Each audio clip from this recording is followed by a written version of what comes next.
Alhamdulillahi Rabbil Alameen wassalatu wassalamu ala ashrafil anbiya wal mursaleen nabiyyina Muhammadi wa ala alihi wa sahbihi ajma'een. Amma ba'du, assalamu alaikum wa rahmatullahi wa barakatuh, and welcome to our daily fiqh hour.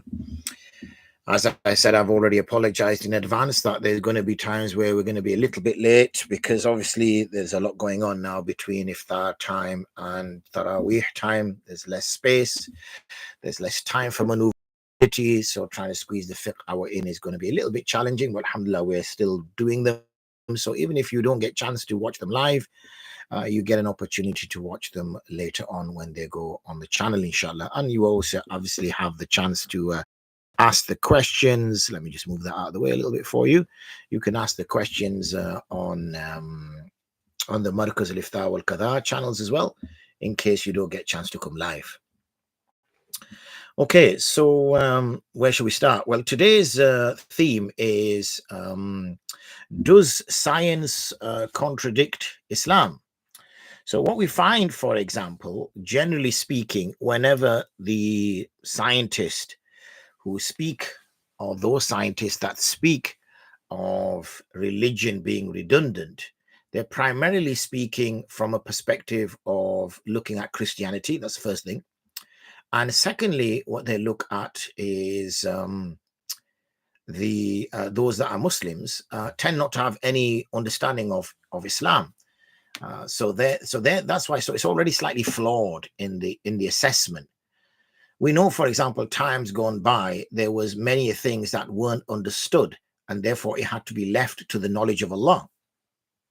Because on a worldly sort of perspective, certain things weren't shared about, for example, the medical advances that we've now made, technological advances that we've now made, advances in transportation, advances in every sphere we've made. So sometimes you get people, either non-scientists, people who've got a very simple understanding of science, or even people who've got an in-depth understanding of science but very little understanding of religion, will say that people used to believe in a God. People used to believe, and they see monotheism as a kind of progression, that people used to believe there were so many gods. That was the first kind of simplistic belief in the God of the sun, the God of the earth, the God of the river, the God of fertility, the God of giving children, the God of producing harvest, the God of this, the God of that. They said that's what it used to be. Then there was some kind of development which took place, and people realized that that just wouldn't logically work. And then monotheism kind of took the key area, and monotheism became the religion. But even monotheistic religions, because again they've got a skewed understanding mainly of Christianity, did not answer key questions. And in fact, they said things again from Christianity which did not actually work out with science. So there would be certain things that they would get, for example, whether the earth is flat or this or that or the other, and then science would prove something contrary to that. So, for example, if that happened, say 5,000 years ago, well, that doesn't make sense because now we found fossils, and fossils 1,000,000 years ago. So how can a man called Adam have existed years ago? Earth was created 7,000 years ago. Oh, that doesn't make sense either. How can the earth have been created 7,000 years ago when we've now got, dinosaurs that go back millennia? So what he started to do was undermine religion, and religion got pushed into a corner, got pushed into a corner. We saw, for example, how when it came to on the political sphere, it died a death, so to speak. Give to Caesar what is owed to Caesar and give to Christ what is owed to Christ. So we start to see the split between religion, state, and religion. But really, the kind of real death of it was that it no longer supposedly answered questions which made sense. So therefore, it became a very private practice, and Christianity in particular didn't necessarily relate very well. The text could not really be applied day to day. So this was the same sort of theory then applied to Islam, that okay, Islam is also a religion based on a historical text that was revealed 1,400 years ago. Therefore, it's going to be, obviously they don't accept that a God revealed it to a prophet. They just think that it was a man-made structure. Therefore, because it's a man-made structure, it's going to be time limited. It cannot discuss about certain things. However, we find that there are numerous examples within the Quran which indicate towards a very critical assessment of the world around us. So, for instance, we see that the Quran does not actually negate science. Sometimes people think, it's one or the other. Really, what the Quran does is it teaches us what couldn't be described as the scientific way, scientific methodology. Allow me to explain. So when it comes to, say, science, there's sort of two ways really that we can look at science. One is what we call observational science, okay, empirical science, in which we do certain things, carry out certain tasks, have a hypothesis, and try it out. Okay, and that's very easy. We could have a theory that all apples drop to the floor. Okay, if all apples drop to the floor, then that shows that apples have all this in common. Okay, all pears drop to the floor. That means that, okay, there's something that pears have in common. All bananas fall to the floor. That shows that something in common. Eventually, they will say that all apples fall to the floor, all bananas fall to the floor, all pears to the floor, and now deduct from that all things fall to the floor, which means that there is a constant, something, obviously let's call it gravity, something which is pulling things to the earth. Okay, and that's empirical science. That's measuring, that's observing, that's assessing. And you can do lots of different tests like that, to determine what thing is faster than the other. And there we have observation. Then there's also theoretical science, which is a little bit more difficult. Like the Einstein kind of approach, E equals mc squared, and how energy is related to mass and we're starting to see a little bit more, which may not be practically possible to try out in a laboratory. Okay, and it might be very much theoretical for now anyway. So does Islam actually negate that? Does Islam say, oh, no, don't do any science, goodness me, no, don't observe the world, no, you don't need to do anything practically, just sit in your hut, or sit in your tent, or sit in your house, and just that's it, just believing in Allah? Absolutely not. Absolutely not. One example which might be very easy for you to remember is أَفَلَا يَنْظُرُونَ إِلَى الْإِبْلِ كَيْفَ خُلِقَتْ. Have you not looked at the camel, the way in which it was created? And many places in the Quran will mention yani ulun nuha, yani people who have people of aql. Numerous times Allah says, afala yaqilun, do you not have aql? So it's continuously engages the brain. It continuously engages the intellect. Okay, continuously. It does not say switch your intellect off, don't think, blindly accept this. Time and time again, it says, look up at the sky. Do you see any splits? Do you see any gaps? Do you see any rips in the sky? No. And if you don't see any rips in the sky, then don't you think that this is a remarkable creation, that when you create a roof of a building, that somewhere you'll see a little crack, if not there, after a while, which you then have to patch up. Okay, there's always going to be little problems. Then you get a little leak. How many buildings do we have? Large buildings that there's always a leak going on. There's the bridge in Chicago, which is constantly being painted. Why? Because when you start painting it from one side, then so many years has passed that you have to start repainting again once you've painted. So always maintenance. The sky, who is maintaining that sky? So it asks us to look. It asks us to look at the stars. It encourages to look at the stars, but it stops us from astrology. It doesn't say, it doesn't say carry on. Oh, now use the stars to determine the future.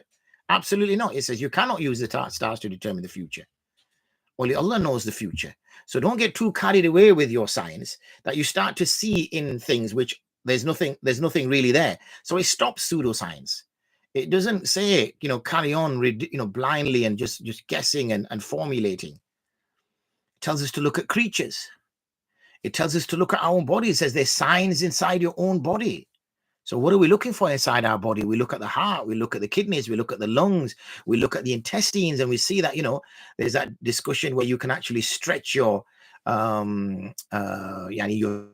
veins and arteries over a long distance, and all that packed within your body, and how, the cell works, that the cell is a unique, small little factory, which is, working away constantly. So, Islam does not contradict, or science does not contradict Islam. Okay? Science doesn't come to disprove Islam. It cannot. Why? Because science is in the observational world. Science is in the world of the dunya. It can only help us to determine and understand what is around us. It cannot help and determine, okay, it cannot help and determine something which is beyond science, something which cannot be measured by science. That it cannot do. Okay, that it cannot do. Having a few problems on the Facebook, apologies. Seems to be a bit low on the old internet. Don't know why that stopped as well. Yeah, internet seems to be dying a little bit, so apologies. Do hang in there. Inshallah, we will get to it. So just this, the connection is slow. So that is a remarkable, unique feature of Islam, and that it invites people to look, observe, assess, measure. And the reason why it's a unique feature in Islam is because Islam is a religion of truth, whereas all other religions have involved some kind of fabrication, because all other religions have involved some kind of human insertions or human deletions. Then it's always going to want to hide the truth. Whereas because Islam is being brought about from Allah, then there's nothing to hide.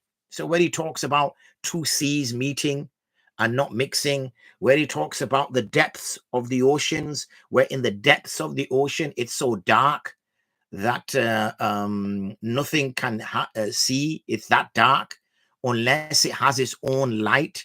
And then we find out that fish and creatures in the lower depths of the oceans use bioluminescence, which allows them to see, which is light that they produce themselves, and that gets mentioned. How can a Prophet ﷺ, who's hardly ventured near the sea, never mind to the depths of the oceans, because you need a submarine in order to get down there, be able to tell us these sorts of things? So therefore, we get this continuous invitation to assess the world, to observe the world, but it will only take us a certain distance. At a certain point, we then have to believe. Okay, we have to believe. Why? Because we can't measure angels. We can't measure hell. We cannot measure heaven. Okay, we cannot measure Allah. We cannot assess these things. We cannot determine these things. We cannot carry out a scientific experiment on these sorts of things. So therefore, we have two choices. We can have the hypothesis that we look at the things around it to see if that can determine it, or we just accept it that we cannot accept this until it's proven. Allow me to give you an example. So oxygen we know exists. Now let's say that we could not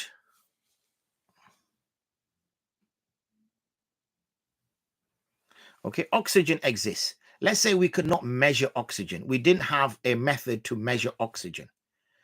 So what we would do is we would determine the existence of oxygen or the lack of oxygen would be if we took like they used to back in the day, in the miners used to have a little canary that they used to keep in a cage.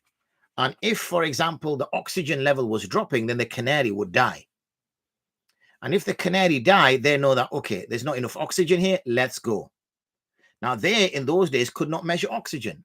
Okay, this was going way back. They didn't have any method of measuring oxygen. So the way they would do it is they would use this bird, and the bird would die, and that would tell them that there's no oxygen there. Now, they weren't using a primary means of measure to determine oxygen. They were using a secondary means of measure. And the secondary means of measure was whether this canary would live or die. And from that, they would determine that there's no oxygen. They would not directly measure the oxygen. So similarly now, we cannot directly measure Allah. We cannot directly measure Jannah or Jahannam. But when we look around us and we see the creation that he has created, then from that we deduce that there is a creator. Now, obviously, that's a very simplistic way that I've explained it. But for now, my main thesis was, does science contradict Islam? Quite the opposite. In fact, science supports a belief in a creator. Science supports that there is a superpower, a super entity that has created everything, and there is only one super entity that exists. That's in fact what science says. So not only does science not contradict Islam, it actually supports it. So let me just answer a few of these questions, inshallah, that have come on. Mufti Sab, you know, in Taraweeh, you have huge gaps, like people are completely cut off from the safs. Is the Salah accepted from them? I guess, you know, in pleasant times, we would try to say yes, that is accepted from them. However, it is obviously more appropriate that they join these safs up. But yeah, we will say, give this some kind of element of benefit of doubt that Salah will be accepted. Mufti, how have the people in Saudi come to the conclusion of the one extra rakat in Witr? Where does it come from in the Sharia? They don't have one extra rakat. What they do is they say the Witr is 2 rakats with salam and then 1 rakat on its own. That's where the Witr comes from. Okay, so like we have 3 rakats together. We have 2 and 1 together as 3, which makes our Witr. They don't have that. They have 2 rakats and then they add 1 as a separate for Witr. There is, according to them, interpretation of a hadith which supports their position, because this is the position of the other schools as well. According to Hanafi, obviously we do not accept that 1 rakat is a salah, but according to them, so there is evidence. They don't just make stuff up. Mufti, where does the Witr in congregation come from? Shouldn't we pray individually? Where does it come from? Because there was a position, some have attributed it to the Prophet ﷺ, and others have attributed, because we know the Prophet ﷺ led the Sahaba in congregation at least once, if not twice, during Ramadan, and then he ceased to lead them in prayer. And after that, obviously, we know that Sayyidina Umar advised the companions to all stand behind one qari, and he led them. So that's we saw him initiating. Is there a ruling if it's one bus space and it's not valid because the gaps are huge and they don't listen? The reason being is that obviously if people are in another room, right? We know now in our masajids, especially house masjids, where there's not enough room for everybody to fit in one room. So some have to go into another room, some have to go on the back room, some have to go upstairs and all the rest of it. So then you get these gaps, don't you? And the ulama say that as long as the muqtadi is aware of the actions, then obviously he may pray behind that imam. He may use that imam. This really comes down to the masjid committees or the volunteers that they have in the masjid.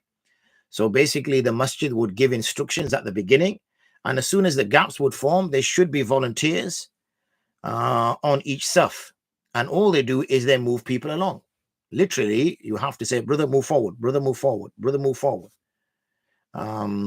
If it's just going to be a normal person saying that, then they're going to say, who are you to tell me to move forward, bro? You know, why should I move forward? So there should be designated volunteers, and it's easy to give them the green high vis. You'd be surprised how powerful the green high vis are. Give them green high vis, and just put volunteer on the back, and then they can now tell the people where to go. They are the same ones who might be telling people where to park. So, you know, people park where they want, but as long as you've got the volunteers, they can then say that, brother, you need to park here, you need to park there. So the same should be, brother, you know, in around the shoe area, brother, don't leave your shoes there. Please put your shoes on the rack. Around the wudu area, brother, you know, you're not here to just chat on the phone. If you want to pray, brother, please join the masjid prayer. Let's not expect now that people will just behave and come to the masjid in order to pray. Think of the masjid as a public space. So if it's a public space like any other space, then like an event, then what there needs to be is some kind of management of it. And therefore, there should be people. I know it's unfortunate, they might miss their Taraweeh, these volunteers. So what they'll have to do, obviously, is they'll have to make their Taraweeh later in the evening as a separate Jamaat. But it's a qurbani that they give in order to make sure that the masjid is being utilized effectively and appropriately. It's just that's the sign of the times. That's all we're in. So if we're in those kind of situations, we must act accordingly. I'm just going to get this live going again because it's fallen over. So I hope that, but yeah, generally speaking, there should not be a gap of more than one saf. That's generally speaking, that is the case, especially in the same room. So if people are leaving more than one gap in the same room, then obviously you have a problem, you know. But if it's separate rooms, then there's a permissibility. But in the same room, it shouldn't be allowed. So like I said, I would have volunteers near the shoe rack, volunteers near the wudu area, volunteers in the masjid. Maybe you only need 4 that are ensuring the safs are there, keeping an eye on the children. You remember, it's a public service now that you're providing. I think what we do is we think, like, for example, when you look at Mecca and the Haram, you see the police officers, don't you? The police officers don't pray. Now, people might say, oh, you know, astaghfirullah. Why don't they pray? Because they're ensuring then that everything else is going well, that nobody attacks the imam, that nobody, you know, decides to do something silly and start doing tawaf whilst they're praying salah. No one decides to come and touch the Kaaba, you know. So you have to now, in our masajids, especially the big ones, you do need now volunteers. And the volunteers now, especially in this time of the year, we can pray Taraweeh later. So usually the Jama'at is done by about 10, half 10. So you can have, you know, a separate Jama'at where the surahs are shorter. And it doesn't have to be every year. Maybe you take turns. Somebody does it for the first 10. Another one does it for the next 10. Somebody does it for the first 5. Another does it for the next 5. And have that tartib. And you'll get better structure, less noise, people praying. No one's stuff getting stolen, you know, nicely managed. That would be the advice I would give to masjids. That's what I would do if I had a responsibility of a masjid. Okay, Barakallah Fiqh. Let's just pick some of the questions that have come up on the YouTube. Assalamu alaikum wa alaikum salam wa rahmatullah. How can one make up the salah if they join the imam in the last sujood of 4 fardh, Isha Salah? How can one make up the salah if they join the imam in the last sujood of the 4 fardh of Isha Salah? Is the last rakat counted if one only sujood? No. If you catch the imam in the last rakah in sajda, then you do not catch that rakah. You have to catch the imam minimally, I think that's the word, minimally in ruku. If you don't catch him in ruku, you've missed the rakah. You should still join. I see sometimes what people do, you see, is that because they don't catch the imam in the ruku, they just stand around and, you know, look around and wait for the imam to come back up and then they join him. No, just join him whatever. But that rakat won't count. Assalamu alaikum wa rahmatullahi wa barakatuh. Isha Salah is at 7:45. Isha beginning time in London is 7:47. Can I join the Jamaat once my beginning time starts? I follow Isha. You can join the Isha Salah at 7:45 if that's what you're beginning, if that's your Isha Salah time. A couple of minutes is not going to be the end of the world in these circumstances, Brother Ashraf. So if your Jamaat is 7:45, join the Jamaat. Inshallah, you'll be absolutely fine.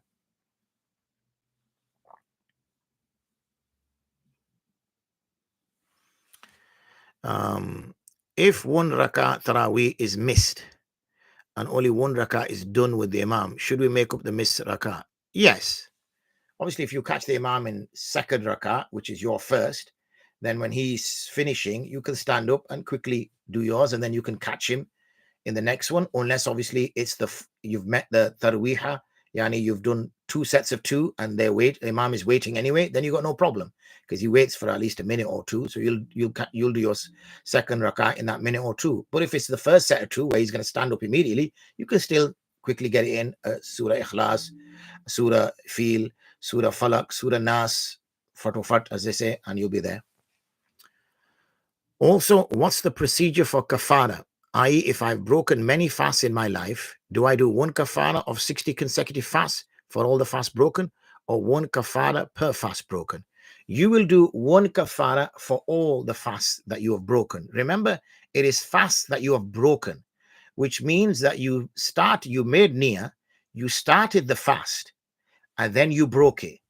It won't be for a fast which you made no niyyah for. Yani, you did not make niyyah, I'm going to fast today, and you just started eating like normal. then you did not make a niyyah and you've not broken your fast. All you've done is you've not fasted at all, which is still sinful, don't get me wrong, but you've not broken a fast. A broken fast is like you break your salah. Yani you make takbir tahrima and then you just walk off. That's breaking your salah. But if you don't even pray salah, then you've not broken your salah. Similarly, in a fast, if you start your fast, you make niyyah before Subh Sadiq, and you stop eating after Subh Sadiq, and then you decide at 11 o'clock in the morning, I'm gonna have something to eat. Even though you know you're fasting, you say, okay, I'm gonna have something to eat, I'm hungry, and you eat something. That's a broken fast. So if it's done by eating or drinking, then one kaffarah will suffice. Once that kaffarah is done, then you will make up your qadha fast for how many you've broken or how many you've not kept. You will do that. Is it disliked? Where are we? Sorry.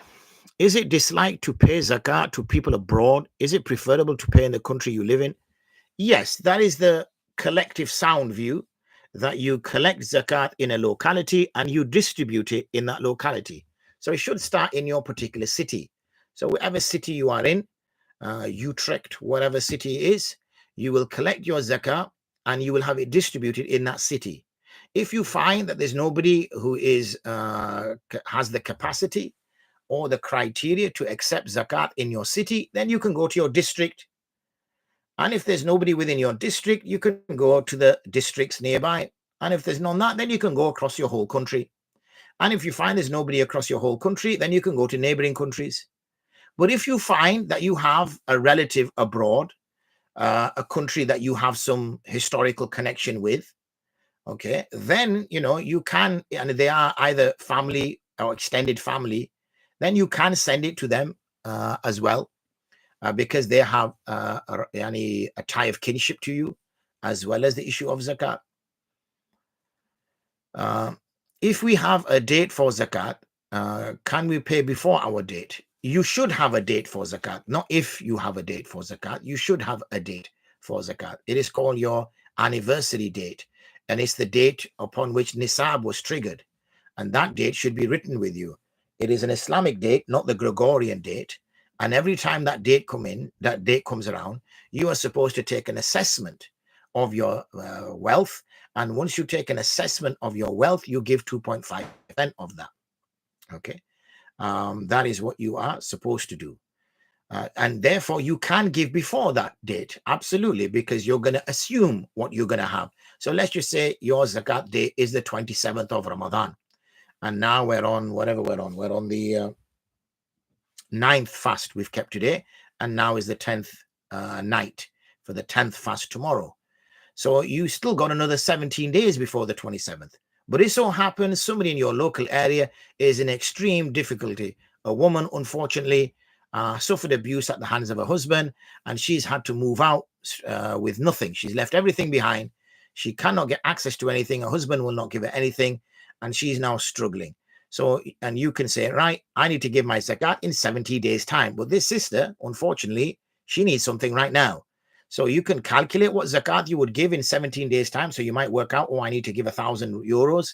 So what I will do is I will give her 500 euros now. She can get a hotel for tonight. She can get some food for tonight. And at least then we can see where she can stay on a more permanent basis. But at least I help her now, rather than saying to a sister, come back to me in 17 days' time, because I work out my zakat is in 17 days. Secondly, should we have the money for the whole year in our possession for it to be made eligible for zakat? No, that's not. This is a misnomer, a misunderstanding. As long as your nisab is triggered. So when your nisab is triggered, then that's it. It's year by year. Even if you get that money a day before calendar date. So if we continue to take, say, the 27th of Ramadan as your nisab date, and on the 20th you get paid, and on the 20th you get 5,000 euros. So if you've got 5,000 euros on the 20th, then you don't say, oh, well, I've only had this for 7 days, so I'm going to wait another year before I give my zakat on this. No, you add it to all your wealth and you give your zakat accordingly. This date is the first time you triggered nisab. When the first time you trigger nisab, you don't give zakat straight away. You wait a whole year before you give zakat. If, on the other hand, you have different types of wealth, so let's just say you've got sheep, you've got camels, you've got gold. Okay, now each one has its, you have to keep each wealth for at least a year before you give zakat on it. But because mainly we just have gold and silver, or its modern equivalent, which is euros, pound sterling, whatever, then we don't need to do that. Is the Tahajjud prayer still accepted half an hour before fajr? I know someone who does this and is telling me it's fine. However, I always aim to pray 1.5 hours before fajr. Anytime, sister, before fajr, before suhoor time. So look at your suhoor time for your area. Once you've checked your suhoor time for your area, then any time before that, one can perform the tahajjud.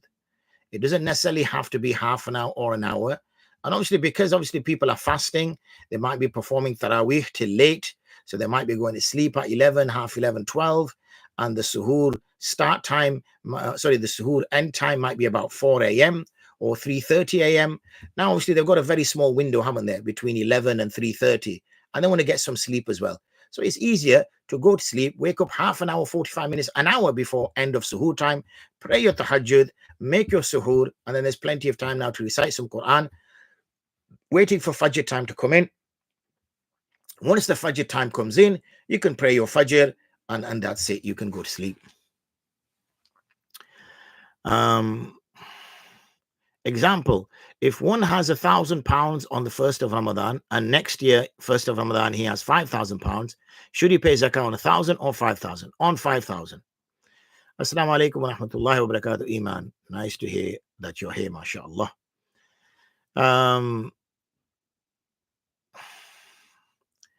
Is fidya for people who can't fast? Do they pay for 2 meals a day or 1 meal? Fidya is for people who cannot fast, meaning that there is no hope of recovery, that there is no chance. That's it, khalas.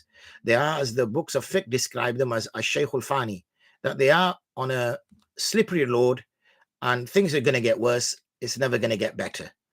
Once they reach that position in their life, knowing that that's it, I'm on the way out now, and there is no chance of recovery, then obviously they give fidya for the number of days they don't fast. Now, there's 2 possibilities with fidya. One fidya is that they give half a sa of wheat, or they give a sa of raisins, dates, whatever. Or in the other is they give 2 meals a day to somebody. So they have a choice between the 2. Not necessarily 1 meal or 2 meals. They either have 2 meals, or they give half a sa of wheat or a sa of dates, barley, or raisins. You'll find all this information on wifaqululama.co.uk/fidya or something, or fitrana, something like that. Search it on that website, inshallah. Women in masjid, they walk in front of my prayer. Should I make up my prayer when they do it? No. What I would do is, depending on, obviously this is a sister asking the question before anybody thinks, how are women walking in front of this chap? Obviously what you would do is, it depends what you're doing. Why is it that women are walking whilst you're still praying? So if you know you're going to pray for a longer time than most people, it's best to maybe pray near a wall, okay, because nobody's going to cut your path there. One person might, the person directly in front of you, but there's less chance. Or pray towards a pillar. Be sensible to know that people are going to now leave. Or wait a little bit, do some azkar, wait for people to move. And once people have moved and reposition themselves, whatever they're going to position themselves, then, start your prayer. But no, your prayer is still valid. You will continue praying. You will not break your prayer as a consequence.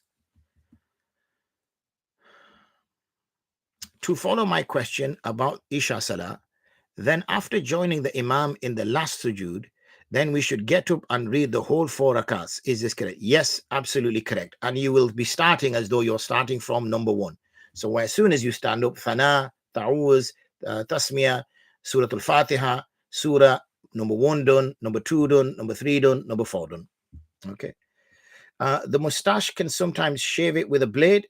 Yes, I see many ulama do that. However, obviously from the hadith, we understand the Prophet ﷺ would trim his mustache rather than shave his mustache.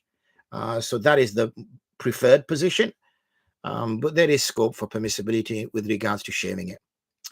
Assalamu alaikum. Can you please explain the difference between the 10 days of mercy and the 10 days of forgiveness? So the mercy and forgiveness are 2 different things. Mercy is that when it descends upon us, it is Allah taking a softer look towards our actions, like the way a mother deals with the child. Okay, that's the best example I can give with regards to expressing mercy. So it will be a kinder, more compassionate approach, a more compassionate engagement, overlooking our sort of faults a little bit. You know, and when the mother's love is for her child, then, you know, to her, the child is an angel, isn't he? Or isn't she? Even though that child might be a right rascal, to the mother, that child cannot do no wrong. You know, butter wouldn't melt in the child's mouth, as the famous saying goes. So in that regard, you know, that's mercy. Forgiveness is the fact that the next 10 days, Allah is looking at our transgressions. So even though we're transgressing, as long as we're asking for forgiveness, then he will continue to forgive. So forgiveness and mercy are two different approaches. Hope I've been able to explain that to you, inshallah. Let me just see what's coming through the Markaz Liftawal. Please do carry on asking. I will keep answering for as long as the questions come up. Assalamu alaikum wa rahmatullahi wa barakatuh. Wa alaikum salam. Whilst in the state of ihram for a man, I know we have to wear flip-flops, but whilst doing Tawaf, Safa and Marwa, are we able to, as a man, wear the half leather socks, which expose the top of the foot? When the fact of being in ihram is not about what task the person is doing. It's about when the person is in ihram, whatever they're doing. So a person in ihram, even if he's going for a walk to get some food, he's still in ihram. Even whilst the person is ihram, even if he's going to the money exchange to change his money, he's in the state of ihram. So, you know, he will always have his bone. I've forgotten the name of the bone now, but it's the bone which comes, you know, where the toes go into the foot. So the point, and you know, you normally find that at the your biggest toe, if you run your finger up your big toe onto your foot, you'll see that kind of a little bit which sticks up. Okay, so that has to be uncovered at all times. Okay, now if you end up wearing this kind of half leather sock that you're talking about, and all it does is it covers your sole, and it just clips on the toes at the front, and it just clips on the heel, you know, just about on the heel, then obviously the top part of the foot is exposed, so there's no problem there. So really what you're looking at is you're looking at the top part of the foot being exposed. The reason why flip-flops are worn is because it leaves the top part of the foot exposed. That's why people wear flip-flops. It's not because people enjoy wearing flip-flops, because they're the one of more, for me, they're one of the most painful sandals you can wear, because it splits between your toes. And, you know, it can be very painful that once you get a cut there or get some friction there. So the maqsad is not to wear the flip-flops. The maqsad is to wear a footwear which exposes the top part of the foot. So if one finds that wearing a leather half sock which just covers the sole and just clips barely on the heel and just clips barely on the toes and leaves the top of the foot exposed, then that would suffice, because that means that the part of the foot that which is needs to be exposed is exposed. Remember, this is for men only. For women, they're supposed to be wearing their normal footwear. A woman's ihram is only limited to the non-covering of her face, but the covering of everything else like normal, and the non-covering of her hands. That's the only thing, because cloth cannot touch her face and cloth cannot touch her hands. Like for the man, cloth cannot touch his head, cloth cannot touch his face, cloth cannot touch the top part of his feet. He must have those exposed at all times. So apologies, brother Rahmatullah. I missed that a couple of times. I appreciate your patience. Let me see if there's anything that's come on the ladies group. So, Assalamu alaikum. When spitting out during fasting, a string of spit attached to my tongue goes back into my mouth. Oh, it's a good thing I'm not eating loads of food and I'm answering these questions, isn't it?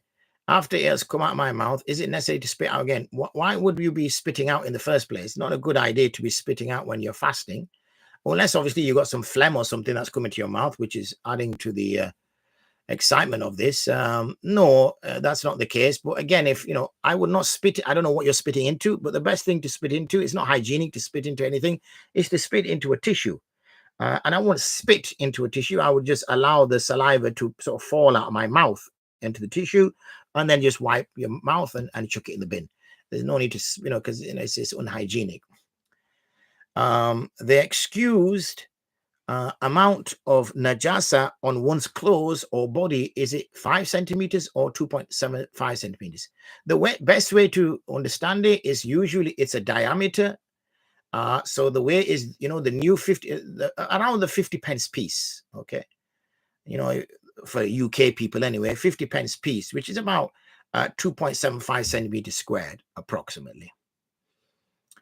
Is it permissible to pay for a class in advance where one slot is not confirmed and they have to pay a non-refundable admission fee? If slot is not confirmed, the money is returned, but not the admission fee.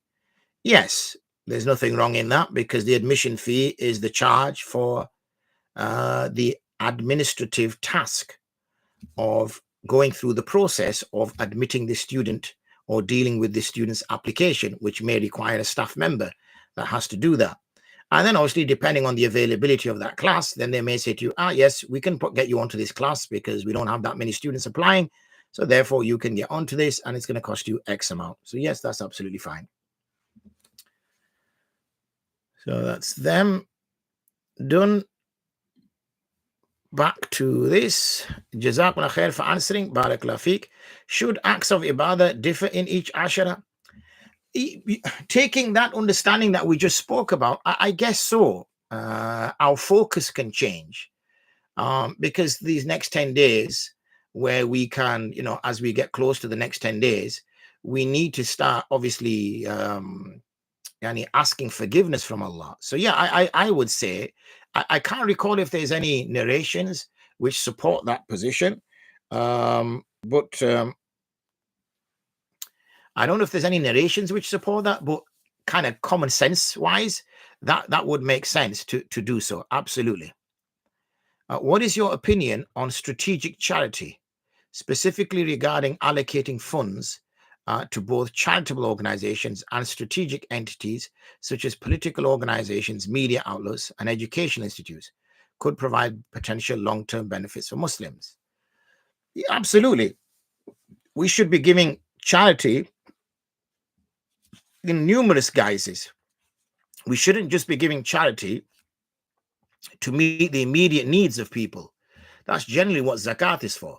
Zakat is generally to meet the emergency needs of people, the hardship, the difficulty, try to get people on that first rung of the ladder or the second rung of the ladder, like we're seeing in Gaza, like we're seeing in other parts of the world, where people are desperate for food, desperate for medical aid. So we can give our zakat there. But when it comes to our sadaqah, when it comes to our lillah, then of course we need to have slightly more long-term solution in mind. We need to be looking at, okay, how can I use this in such a way, such an effective way that can bring the ummah some strength, whether it be an NGO, whether it be a lobby group, whether it be some kind of educational institute, a research center, a think tank. Absolutely. That's paramount in order for the Muslim ummah to be able to give, be able to impact in the way it wishes to impact now and in the future. 100%, I would agree with that.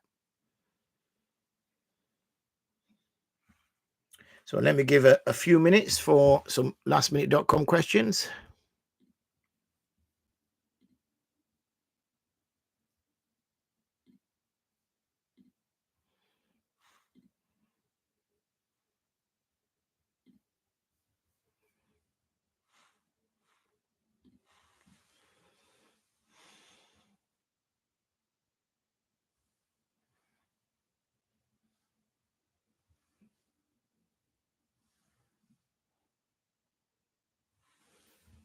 Yeah, he told me he just popped by. He just popped by earlier just to see family. And he mentioned that he went around to yours. I said, MashaAllah. And he took some hadiah as well. Alhamdulillah. May Allah bless Usman. He's a very tender-hearted and generous soul. Ameen. May Allah give him more than he gives. Ameen.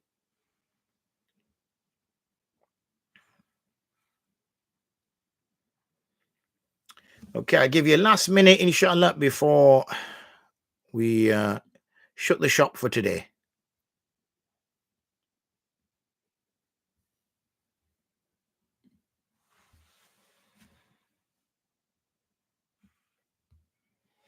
So I think I've covered everything on Instagram.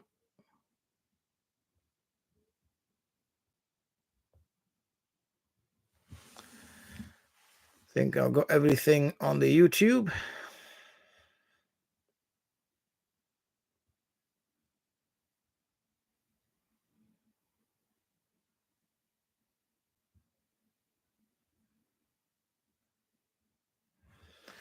And I think I got everything on Facebook. We have struggled a little bit today because of connections. I think family are probably using the internet as well, the Wi-Fi as well. So we struggle a little bit, but alhamdulillah, we managed to get through. So remember, the time is 7:30. Will be 7:30 for some time, inshallah, until 7:45. But I leave you now with the theme, the next theme, which most likely will be tomorrow, inshallah, if everything is well. And that is about ethics and morality. What do we use as our moral compass? How are we determining what is right and what is wrong? How are we deciding on these sorts of things? We know society is moving forward very quickly, and therefore we're always checking as to whether something is morally sound or morally not sound or morally wrong. What are we using to determine that? How are we determining that? So that will be our topic or our theme for tomorrow, inshallah. Or like I said, tomorrow, all being well. If there's no need, there's no hiccups or anything like that. But that leaves me to say, inshallah, join me tomorrow, same time, 7:30 p.m. FiqHour. Wa akhiru da'wana and alhamdulillah rabbil alameen. Assalamu alaikum wa rahmatullahi wa barakatuh.